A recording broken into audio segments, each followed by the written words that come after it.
Hi, I'm Charles Eisenstein, and I'm getting ready for a trip to Scotland. And that's why I'm sitting out in the rain here as practice for the weather.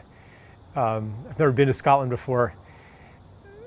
I'm going to be speaking about, I guess, some of my last book, Sacred Economics, but more material around the new book, The More Beautiful World Our Hearts Know Is Possible.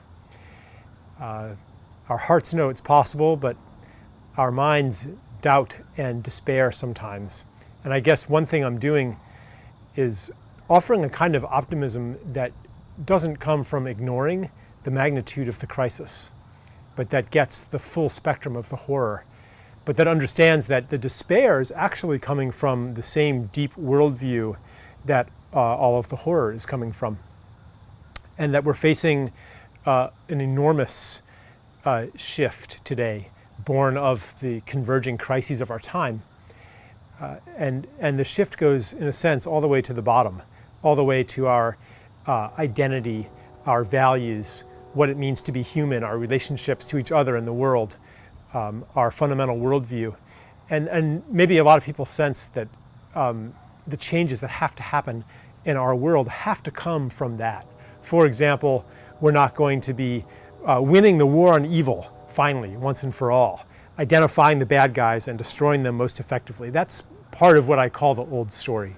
So I'll be speaking a lot, and maybe in some other events, working with nonverbal forms of interaction, but speaking a lot about this transition in our stories or in our basic mythologies, and what kind of action, what kind of strategy, what kind of approach to creating change comes from the new stories.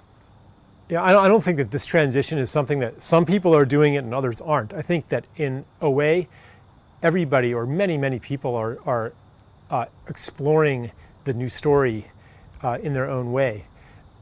So much of what we call alternative or holistic or radical today is coming from a fundamentally different understanding of who we are and how the world works. But it's kind of lonely territory because we're surrounded by institutions that pull us back into the old story. That means, how do you stay in the new story? It's not through some stupendous act of will.